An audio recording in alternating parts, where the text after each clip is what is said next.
I'd like to thank these guys. These are winners in this room. You don't realize what they go through, what they have to deal with.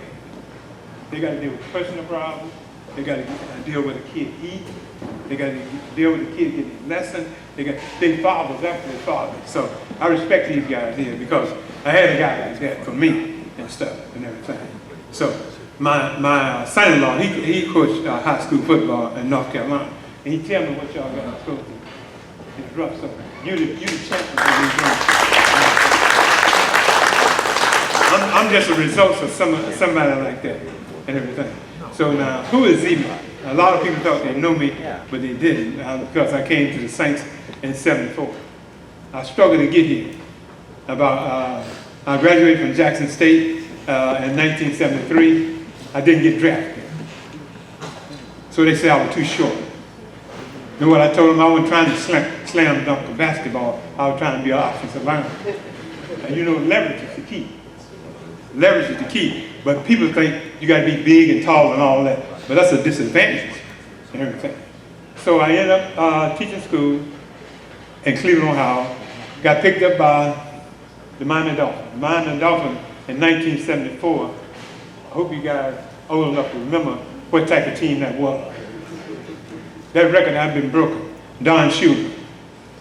So he walked up and told me, say, I could play this game. And the offensive coordinator and the offensive lineman, Monty Clark, said, you can play this game. I don't know what happened to you, what things happened to you, how it came about, but you're here now. So I stayed in Miami to the last cut and everything. So then they actually kept me over still. So we had played the Saints. So now, Ernie Heffley had sought me against the Saints. And I had a good game against them. And so I ended up here. So that's to make a long story short. But to talk about the Saints now, who did? So, but guess what? Somebody, when it came to America, had to cut the trees down. That was us from '74, and actually until '78. You have to build. These guys know you got to build. 4 years is a short time for the build.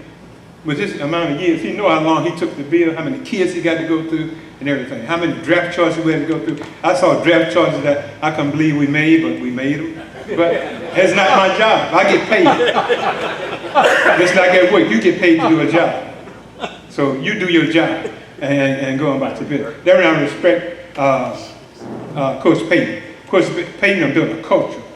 And these guys know you got to build a culture before you build a team. And that's what he did. Then he implemented a quarterback like Breeze, who was a field general. Now, a lot of people say a good quarterback, a great quarterback, but a field general. He's your coach. He's thinking like a coach on the field. The decisions he's making and things he's doing. So they're having a great season. Everybody wondering about what happened to them against San Francisco. I look at a lot of things. Everybody look at the tight end dragging the guy down the field with the face man. They look at the two-point try. They look at that stuff. I look in depth. See, I'm a technician. That's how I made pro football as an offensive line. I'm a technician.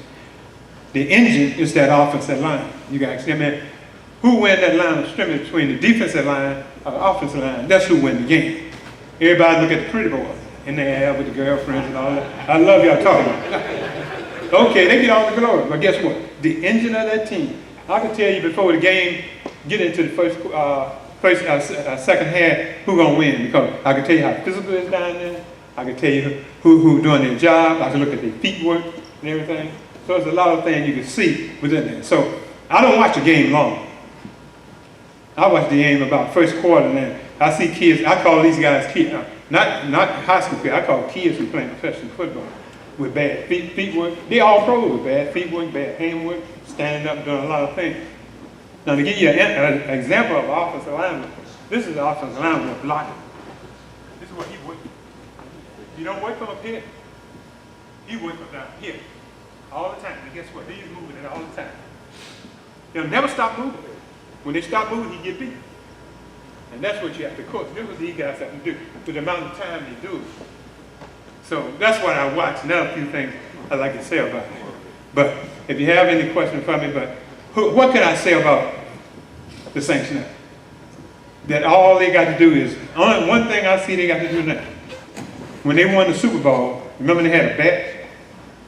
That means bring the wood. See, when you play football, it's physical. You bring the wood. And if they start bringing the wood a little bit more, you're going to see a little more results. Any questions? Well, I do remember you leading for Muncie and Galbraith, Thunder and Lightning. Right. And I have a very important football question. How did you lose weight? I need to know the secret. Well, I almost didn't recognize you. Well, you won't want to have to lose weight like I did. It took a period of years for me to do it. And then in the last 2 years, I had a kidney transplant. My daughter gave it to me. I feel super. And everything. So my daughter was a certain amount of weight, and the doctor said I need to bring my weight closer to her kidney.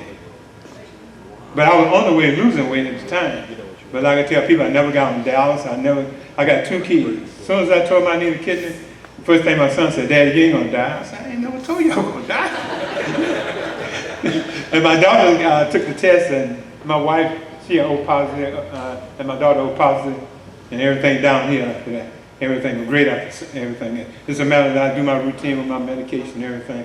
And because I go to the auction every year, they're my team. Now I just went up for Christmas party. So you see guys and ladies who got all kinds of heart transplant, kidney transplant, liver transplant, double lung transplant. And they've been around for 10, 15, 20 years. So I hope to stay around that long. My mother lived to 102. I hope to try to do her like that. Any other questions? Yeah, the few people that I blocked were like Chuck Munson and Todd and Gabbard. And some people might know this guy, Walter Payton. And everything. Yeah. Prediction, you think we're going this year? I believe so. I don't look at losing that game against San Francisco as a negative. It was a learning experience because guess what? The offense played great. The defense has made some mistakes, but the mistakes they made were, I call them when people run them bells and whistles, fake here, fake there, fake there. You can't look at the fake. You got to read, as these coaches know, you got to read your assignment. Just like they ran the receiver pass, right? The quarterback went away, pitched the guy, and he threw it downfield. Okay, the mistake was the corner who had that receiver, he bit. And when he did that, it was all over with. Hit and the free safety. The free safety, the reason they call it a free safety, you got to be the deepest man on the field. And so it probably was a play that they didn't see. And then sometimes kids get mixed up and see something different. But it didn't break the camel back. But now, I looked at Frisco. They threw the kitchen sink at the Saints. Now, they can't run that nails here if you look at these coaches. All that bells and whistles. Notice that stuff, them leads, them dives, and little short stuff running. They shut that down. Because they know they couldn't beat that defensive line. So when you can't beat the defensive line, you got to try to fool them. So you fool them, so that's what happened. And so you got to the cornerback. A missed tackle here, missed that. But it could be done in practice, but I'll tell you what, I believe in the guys who are there, and I believe, what I would tell Ken, I believe in Peyton system. These guys know they got a system. When you got a system, you got to stay with the system and work within the system. He don't work that system around Breeze and everything, and around his players. So his system worked. But I'm like Coach here. I believe in smash mouth. I believe in coming at you. Because the only way you can establish the line of scrimmage, you got to beat the man in front. Hit like boxing. Ain't no way around it. You got to go through it. So that's what makes a great offensive line. That's what really you got to set the pace. What I hate to see is when they throw a pass on the first down. Establish me on the line of scrimmage. Let me hit this guy. Let me know I'm coming. See, now he get to hit me. So that's what I look at. Any other questions? So I didn't tell you this. I went through the bag. The bags over here and all that. That didn't mean nothing to me because that don't affect me. I didn't care that they come in the stadium nude. All I was doing, I was playing against Joe Green, I was playing against the lineman and stuff. And the people said, "Oh, what?" Somebody called me a long time ago. One of the team up north was losing, and he called me. A reporter said, "I want to talk to you about the bag." What about it? I said, "I ain't paying no attention to it. Guy probably made a lot of money. I wish I had bought some stock in it." But that was a good time and everything. So it took us I came here in 74. It took us to 74 to 78, 79 to get 8 and 8. Monday Night Football. Rating. We scored 47 points in the first half. Yeah, and then we go in the locker room. We come out.